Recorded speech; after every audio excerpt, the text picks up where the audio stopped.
পর্যটক আকর্ষণের পাশাপাশি দেশ সেরা যাত্রী সেবা আধুনিক প্রযুক্তির মিশেলে গড়ে তোলা হয় দৃষ্টিনন্দন সিলেট কেন্দ্রীয় বাস টার্মিনাল। তবে চালুর ৩ বছরের মাথায় সেই সৌন্দর্য এখন ম্লান।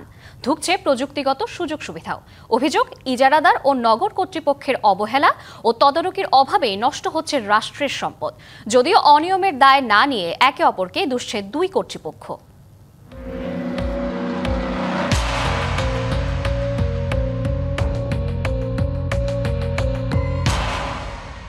2019 সালে ঐতিহ্যবাহী কেনব্রিজ, আলী আমজাদের খড়ি ও আসাম প্যাটার্নের বাংলোর স্থাপত্যশৈলীর মিশ্রণে শুরু হয় সিলেট কেন্দ্রীয় বাস টার্মিনালের নির্মাণ কাজ। ওই সময় দাবি করা হয় 117 কোটি টাকা ব্যয়ে গড়ে তোলা হচ্ছে এশিয়ার অন্যতম দৃষ্টিনন্দন ও সুযোগ সুবিধার বাস টার্মিনাল। কিন্তু চালু হওয়ার 2 বছরের মাথায় অনেকটাই পাল্টে গেছে সেই চিত্র।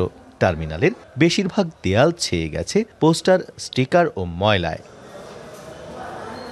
মেঝেতেও ছড়িয়ে ছিটিয়ে আবর্জনা, ভেঙে গেছে শতাধিক চেয়ার, অসংখ্য ফ্যান, লাইট ও ওকেজো।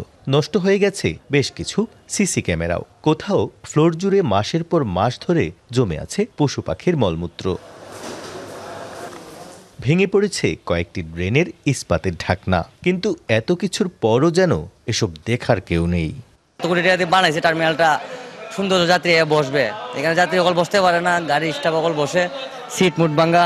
এই যে ভাঙ্গা, এই যে অপরিষ্কার, তারপরে টোটাল বিদ্যুতিক যে আমাদের লাইটিং কোন, ফ্যান কোন, টোটাল জিনিসগুলো নষ্ট হইতেছে। তাছাড়া ওই লোকে এগুলার কাজ, যে কাজগুলো হয়েছে সর্বনিম্ন মানের কাজ হয়েছে। গত বছরের জুলাইয়ে 1,43 লাখ টাকায় 1 বছরের জন্য টার্মিনাল পরিচালনায় ইজারা দেয় সিটি কর্পোরেশন। ইজারাদারের দাবি, সংস্কার করার দায়িত্ব নগর ভবনের। এগুলো তো মেরামতের দায়িত্ব আসলে তো আমাদের না। এমনি ছোটখাটো যেগুলা হয় এগুলো আমরা করে নিই, কিন্তু মূলত তো আসলে এটা সিটি কর্পোরেশনের। এই যে চেয়ার যেগুলা ভাঙছে বা নষ্ট হয়েছে, এগুলো তো আপনার সিটি কর্পোরেশনই করবে। যদিও নগর কর্তৃপক্ষের দাবি, শর্ত অনুযায়ী টার্মিনালের পরিষ্কার পরিচ্ছন্নতা, রক্ষণাবেক্ষণ ও দেখভালের দায়িত্ব ইজারাদারের। এটা মূলত হলো আমরা যে ইজারার যে শর্ত আছে, ইজারার শর্ত অনুসারে এটা ইজারাদারের উপর দায়িত্ব বর্তায়, ওইটা পরিষ্কার পরিচ্ছন্ন করে রাখা। ওখানে যে সমস্ত স্থাপনা আছে এগুলির শিয়া বাটার ও ভিটামিনে সমৃদ্ধ লিলি বিউটি সোপ, তারুণ্যময় উজ্জ্বল ত্বকের জন্য। রিমার্ক রক্ষণাবেক্ষণ করে দেখভাল করার দায়িত্ব ইজারাদারের উপর বর্তায়। ওইভাবেই শর্তটা ইজারার শর্ত বর্ণনা করা আছে। টার্মিনালের বাইরে মূল সড়কেও যত্রতত্র পার্কিং করে রাখা হচ্ছে শত শত বাস। সিলেট কেন্দ্রীয় বাস টার্মিনাল প্রতিষ্ঠার কয়েক বছরের মধ্যেই পুরো চিত্রই যেন বিপরীত কথা বলে। এখানে প্রায় প্রতিটি জায়গাতেই দেখা গেছে অসঙ্গতি।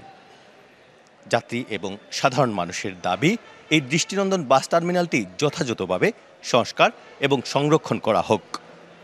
প্রত্যুষ তালুকদার, ডিবিসি নিউজ, সিলেট কেন্দ্রীয় বাস টার্মিনাল, সিলেট।